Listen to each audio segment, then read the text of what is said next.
लीला देवी अपने समय की बहुत समझदार लेकिन भीतर से बेहद चतुर महिला थी। उन्होंने पूरी जिंदगी समाज की नज़रों में आदर्श बनने की कोशिश की थी और अब जब उनका बेटा मनीष बड़ा होकर निशा को बहू बनाकर घर लाया था तो उन्हें लगा कि असली परीक्षा अब शुरू हुई है। निशा पढ़ी लिखी, आत्मसम्मानी और शांत स्वभाव की लड़की थी। उसकी आंखों में डर नहीं बल्कि समझ थी और यही बात लीला देवी को सबसे ज्यादा चुभती थी। उन्हें लगता था कि निशा अगर इसी तरह स्थिर और मजबूत रही तो घर की डोर धीरे धीरे उसके हाथ में चली जाएगी। इसलिए लीला देवी ने सीधे टकराव की जगह मनोवैज्ञानिक खेल खेलना चुना। उन्होंने निशा को कभी ऊंची आवाज में नहीं डांटा बल्कि मीठे शब्दों में जहर घोलना शुरू किया। कभी कहा, मैं तो तुझे अपनी बेटी मानती हूँ, और अगले ही पल मनीष के कान में फुसफुसाया, आजकल की लड़कियां घर तोड़ने में देर नहीं लगाती। निशा को लगने लगा कि घर का माहौल अजीब है, बिना कुछ कहे सब कुछ बदल रहा है। मनीष जो पहले हर बात निशा से साझा करता था अब चुप रहने लगा, और यही लीला देवी की पहली जीत थी। उन्होंने निशा को भड़काने के लिए नई चाल चली। हर बार किसी रिश्तेदार के सामने उसकी तारीफ कर देती और अकेले में कहती, देखा मैंने तेरी कितनी इज्जत रखी, अब तुझे भी मेरा कहना मानना होगा। निशा अंदर ही अंदर उलझने लगी कि प्यार और दबाव के बीच फर्क क्या है। फिर एक दिन लीला देवी ने सबसे बड़ा बीज बोया। उन्होंने निशा से कहा कि मनीष अपने ऑफिस की एक महिला दोस्त की बहुत तारीफ करता है और शायद निशा को उतना समझदार नहीं मानता। ये बात झूठ थी लेकिन निशा के दिल में आग लगाने के लिए काफी थी।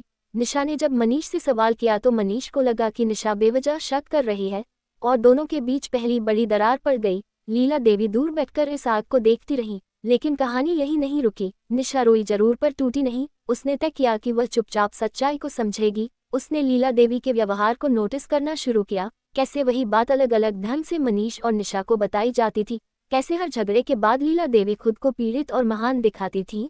निशा के भीतर एक नई चुनौती जन्म ले चुकी थी। अब वह सिर्फ बहू नहीं बल्कि एक खिलाड़ी बन चुकी थी। उसने लीला देवी की ही भाषा में खेलना शुरू किया, लेकिन बिना जहर के। उसने मनीष के सामने कभी शिकायत नहीं की बल्कि अपने व्यवहार से भरोसा जीतना शुरू किया। घर की जिम्मेदारियां संभालने लगी, लीला देवी की इज्जत खुले तौर पर करने लगी, जिससे लीला देवी को लगा कि निशा हार मान चुकी है। लेकिन असली मोड़ तब आया जब लीला देवी ने समाज के सामने यह जताने की कोशिश की कि निशा उन्हें सम्मान नहीं देती। उसी दिन निशा ने पहली बार खुलकर सबके सामने कहा कि अगर मेरी किसी बात से माँ जी को ठेस पहुंची हो तो मैं माफी मांगती हूँ, क्योंकि रिश्ते अहंकार से नहीं निभाए जाते। ये बात सुनकर मनीष की आंखें खुली। उसे पहली बार एहसास हुआ कि जिस आग को वह निशा की गलती समझ रहा था वह असल में किसी और ने जलाई थी। लीला देवी को झटका लगा, क्योंकि उनकी चाल उल्टी पड़ चुकी थी। अब उन्होंने आखिरी दांव खेला। उन्होंने बीमार होने का नाटक किया ताकि मनीष और निशा में फिर दूरी आए, लेकिन इस बार निशा पीछे नहीं हटी। उसने रात दिन सेवा की, डॉक्टरों से बात की और सबके सामने ये साबित कर दिया कि वह रिश्ते निभाना जानती है। लीला देवी पहली बार खुद से हार गईं।